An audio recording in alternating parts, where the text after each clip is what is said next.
வணக்கம். இன்றைய மாவட்ட செய்திகள். புதுக்கோட்டை மாவட்ட திமுக அலுவலகத்தில் மறைந்த திமுக முன்னாள் பொதுச் செயலாளர் அன்பழகன் பிறந்தநாள் நிகழ்ச்சி நடைபெற்றது. சட்ட அமைச்சர் ரகுபதி, எம்எல்ஏ முத்துராஜா, வடக்கு மாவட்ட செயலாளர் செல்லப்பாண்டியன் உள்ளிட்டோர் அன்பழகன் படத்திற்கு மாலை அணிவித்து மரியாதை செலுத்தினர். சி டீம்ங்கிறது ஒரு ஸ்லீப்பர் செல் மாதிரி, A team, B team. C டீம்ங்கிறது ஸ்லீப்பர் செல். அப்பப்போ என்ன எஜமானர் கட்டளை இடுகிறாரோ அதை மட்டும் நிறைவேற்றிவிட்டு மற்றபோது சாதாரணமாக நடந்து கொள்வார்கள். அதனால் இவர்கள் ஸ்லீப்பர் செல்லு. அந்த ஸ்லீப்பர் செல் எப்போ இன்ஸ்ட்ரக்ஷன் வருதோ அப்போ மட்டும் ஆக்ட் பண்ணுவாங்க. மற்ற நேரத்தில் அவங்க நார்மலாக இருப்பாங்க. எதிர்கட்சிகள் அதானி மீது வழக்கு தொடரணும்னு சொல்லி போராட்டம் நடத்திய நிலையில அம்பேத்கர் பேச்சை அமித்ஷா பேசுறது திசை திருப்பு செய்யன்னு சொல்லி நடுநிலையாளர்கள் கூடுறாங்க. அது உண்மையா?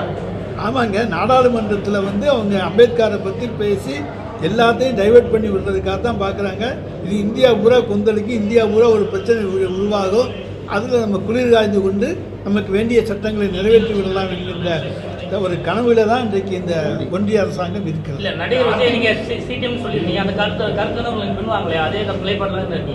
அதே டீம்ல அதே கருத்துல தான் இப்போ ஸ்லீப்பர் செல்னு சொல்லியிருக்கேன்ல. அதுதாங்க ஸ்லீப்பர் செல் எப்போவுமே, அதாவது சி டீம்ங்கிறது எப்போவுமே எதிர்க்கணும்னு இல்லை. எப்போ எஜமானர்கிட்டேருந்து இன்ஸ்ட்ரக்ஷன் வருதோ எதுக்கணும்னு அப்போ எதிர்ப்பாங்க. மற்ற நேரத்தில் ஆனடியாக இருந்துக்குவாங்க. அதுபோல் இப்போ இருப்பாங்க. அங்கங்கே எந்த நிதியை எதுக்கு செலவு பண்ணணுமோ அதை முறையாக செலவுபடுத்துகிற அரசு தான் தலைவர் தளபதியினுடைய அரசு. குழந்தைகளுக்கு ஒதுக்குற நிதியை நாங்கள் எடுத்துக்க வேண்டிய அவசியமும் எங்களுக்கு கிடையாது. அது ஊட்டச்சத்துக்கு உரிய நிதி. அந்த ஊட்டச்சத்துக்காகத்தான் செலவு செய்யணும். வெள்ளத்தால் பாதிக்கப்பட்ட வடசென்னை திருவொற்றியூரில் தவேகா சார்பில் குழந்தைகளுக்கு பால், முட்டை, ரொட்டி வழங்கும் நிகழ்ச்சி நடைபெற்றது. இதில் நடிகர் சௌந்தரராஜன் சிறப்பு விருந்தினராக கலந்து கொண்டு நலத்திட்ட உதவிகளை வழங்கினார். எல்லா கட்சியிலிருந்து வர்றாங்க சார், எல்லா கட்சியிலிருந்து வர்றாங்க. நாம் தமிழர்ல இருந்து நிறைய பேர் வெளிப்படையா சொல்லிட்டு வர்றாங்க. அதுக்கு காரணம் என்னன்னு தெரியல. மேபி தளபதி அண்ணா மேல இருக்கிற நம்பிக்கையும் ஈர்ப்பும் தான் நான் நினைக்கிறேன். ஒவ்வொரு விஷயத்தையும் இப்படி பண்ணணும்னு சில விஷயங்கள் இருக்கு. இப்போ தம்பி அன்னைக்கு ஒரு மேடையில சொல்லியிருந்தாரு, லயலமணி. இப்போ விஜய் அண்ணா இறங்கி ஒரு விஷயத்த பண்ணும்பொழுது அங்க பாதுகாப்பு சிக்கல்கள் இருக்கு. இப்போ ஒண்ணுமே இல்லை சார். இங்க நம்ம தொகுதியில நம்ம தமிழக வெற்றி கழக நிர்வாகிகள் ஒரு சின்ன கொடியேற்று நிகழ்வு நடத்தினாலோ இல்ல ஒரு நலத்திட்ட உதவி பண்ணனாலோ போலீஸ் பர்மிஷன் கிடைக்கிறதுல பல சிக்கல்கள் இருக்கு சார். அப்போ அதுல சில கருத்துக்கள் இருக்கு. அது உண்மை தன்மை எனக்கு தெரியல. ஆனா பெரும்பான்மையா மறுக்கப்படுவது என்பது உண்மை. எங்க தமிழக வெற்றி கழகத்தோட கழக தோழர்கள் செய்யக்கூடிய நலத்திட்ட உதவிகளுக்கோ நிகழ்ச்சிகளுக்கோ காவல்துறை பெரும்பான்மையா பர்மிஷன் கொடுக்கறது இல்ல. அது உண்மையான தகவல். அது மாதிரி இப்ப அண்ணன் வந்தாருன்னா என்ன பாதுகாப்பு கொடுக்க முடியும்? அண்ணனை பார்க்கணும்னு சொல்லிட்டு ஏதாவது ஒரு அசம்பாவிதம் நடந்துடக்கூடாதுன்றதுக்காக தான் சார் அவர் இருக்காரு. ஃபியூச்சர்ல கண்டிப்பா இறங்குவார் சார். இல்ல வெளியே இந்த படத்தை முடிச்சுட்டு இன்னும் நிறைய வரும்போது சுற்றுப்பயணம் ஒவ்வொன்றா பண்ண போறாரு. அதை கண்டிப்பா வருவார் சார். விழுப்புரம் தேர்குணம் கிராமம் பெஞ்சல் புயல் கனமழைக்கு இரையானது. வெள்ள நிவாரணமாக தலா 2000 ரூபாய் வழங்கப்படும் என தமிழக அரசு அறிவித்தது. ஆனால் தேர்குணம் கிராமத்திற்கு இதுவரை நிவாரணம் வழங்கவில்லை. ஆனால் அதே ஊராட்சியை சேர்ந்த கிராமத்திற்கு நிவாரணம் கொடுக்கப்பட்டது.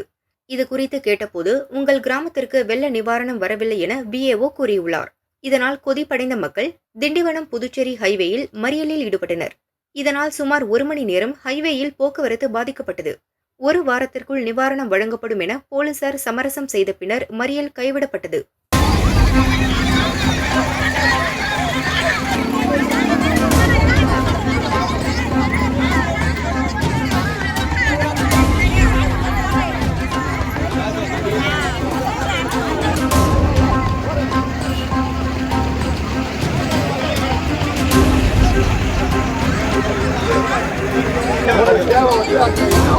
அந்த 2000 ரூபாய் கொடுக்கணும். அதில் நிறைய வெள்ளப்பாயில் பாதிப்பு நல்லா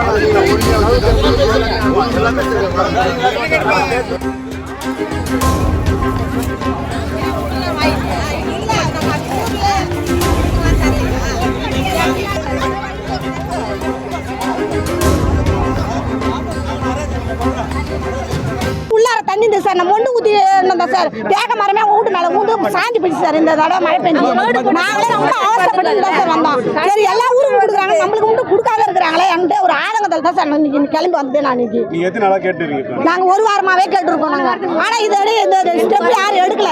இது நாங்களா இன்னைக்கு முயற்சி பண்ணி நாங்களா கிளம்பி வந்தோம் சார்.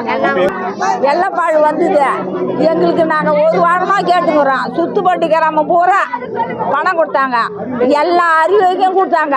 எங்களுக்கு எதுவுமே கொடுக்கல. நாங்கள் கேட்டுக்கிறோம். எங்களுக்கு குளத்துல நிற்கிறோம். அப்படியே நாங்கள் எங்கள் வீட்டு உள்ள வந்து பாருங்க, பார்த்துட்டு கூட அப்புறம் நீங்கள் செய்யுங்க. அதான் இல்லைன்னு சொல்லிட்டாங்களா? வெள்ளப்பாடு உங்களுக்கெல்லாம் கிடையாதுன்னு சொன்னதுனால தாங்க எங்களுக்கு பக்கத்து ஊர் முறுக்கமும் தேர்க்கமும் ஒரே பஞ்சாயத்து.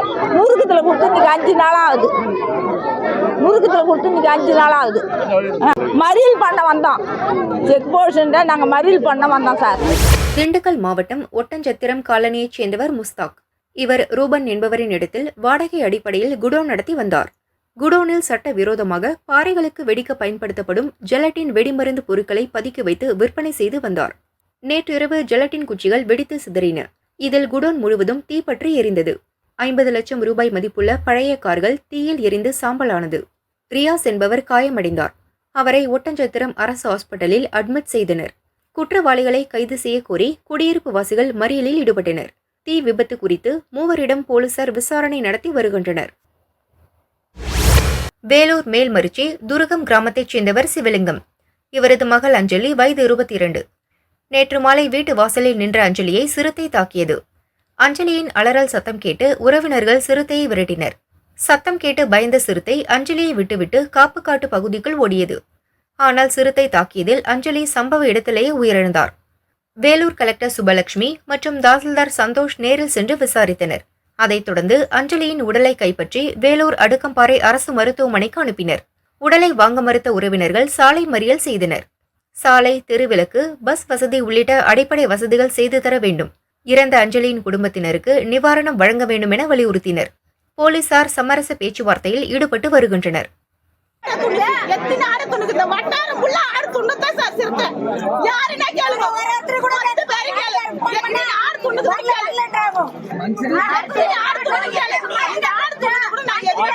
யாரும் வரல, மாட்டை கடிக்கும் போது யாரும் வரல, மனுஷனை கடிக்கும் போது தான்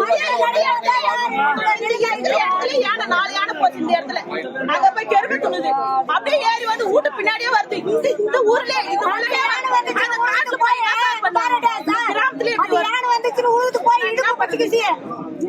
பாப்பா எம்காம் படிச்சிருக்கு. எம்காம் படிச்ச பொண்ணு இன்னைக்கு உயிரிழந்துருச்சு. முதல்ல வந்து மாட்டை கட்டிச்சு, அப்புறம் ஆட்டை கட்டிச்சு. இன்னைக்கு வந்து ஒரு பொண்ணை கட்டிச்சிருக்கு. எங்க தங்கச்சி தான் அது வந்து பிகாம் படிச்சுட்டு அவங்க வீட்டில் 5 பசங்க, பொம்பளை பசங்க. அதனுடைய ஒரே ஒரு குறிக்கோளான அந்த பொண்ணை வளர்த்தாங்க, இன்னைக்கு படிக்க வச்சாங்க. அதனுடைய வாழ்வாதாரமே அவங்க குடும்பமே அந்த பொண்ணை நம்பி தான் இருந்தது. இன்னைக்கு அந்த பொண்ணே இல்லை. எம்காம் படிச்சிருக்கு, டபுள் டிகிரி வாங்கியிருக்கு. அவங்களுடைய குடும்பத்தினுடைய வாழ்வாதாரமே அந்த பொண்ணை தான் நம்பி இருந்தது. அந்த பொண்ணே இல்லை. அந்த பொண்ணை தூக்கி வந்து ஆம்புலன்ஸ் போய் தூக்கி கொடுத்து நிற்க வச்சு அந்த குடும்பமே அந்த ஒரு பொண்ணை நம்பி இருந்து முதல்ல ஆட்டை கட்சி, அப்புறம் மாட்டை கட்சி, இன்னைக்கு மனுஷனை கட்டிருக்குது. எங்களுக்கு அந்த பொண்ணுக்கு வந்து எங்களுக்கு உரிய நிவாரணம் எங்களுக்கு எதுவும் வேண்டாம். எங்களுக்கு இந்த ஊர்ல அந்த 100 குடும்பம் இருக்கு. இந்த 100 குடும்பம் நாங்கள் வாழ்றதுக்காக எங்களுக்கு ஒரு வாழ்வாதாரத்தை நீங்க உருவாக்கி கொடுக்கணும். அது கொடுத்தா மட்டும் தான் நாங்கள் அந்த பொண்ணு இன்னைக்கு அடக்கமே பண்ணுவோம். அதுக்கு எங்களுடைய இன்னைக்கு வந்து பசங்க படிக்கிறாங்க. பசங்க வீட்டை விட்டு இன்ட்ரோல் போறதுக்கு பசங்க இருக்கிற பசங்க வரமாட்டேன்றாங்க. குழந்தைங்க ஸ்கூல் போயிருக்காங்க. நாங்க அங்க இருந்து இப்ப வீட்டுக்கு வருவாங்கன்றது கூட எங்களுக்கு தெரியாம நாங்க விட்டுறோம். புரியுதா? சுத்தி எங்களுடைய வருமானம் வந்து கிராமம். நாங்க விவசாயம் தான் பண்ண முடியும். விவசாய நிலத்துக்கு நாங்க போற அளவுக்கு கூட எங்களுக்கு வனத்துறையோ இடம் கொடுக்கல. இடம் கூடாத அளவுக்கு அவங்க பண்றாங்க. இன்னைக்கு நாங்க இந்த பொண்ணை இழக்கிறதுக்கு காரணமே வனத்துறை தான். எங்களுக்கு போற உரிய எங்களுக்கு ரோடு வசதி கூட கொடுக்க மாட்டாங்க. கொடுக்காததுக்கு காரணம் வனத்துறை தான். இன்னைக்கு ஆடு கடிக்கும் போது கம்ப்ளைண்ட் பண்ணோம், மாடு கடிக்கும் போது கம்ப்ளைண்ட் பண்ணோம். வந்து யாரும் ஸ்டெப் எடுக்கல. இன்னைக்கு ஒரு பொண்ணை இழந்துட்டு அந்த குடும்பம் நிற்குது. இன்னைக்கு இவ்வளவு மக்கள் வந்திருக்காங்கன்னா அந்த ஒரு பொண்ணுக்கு அவசரம் தான்.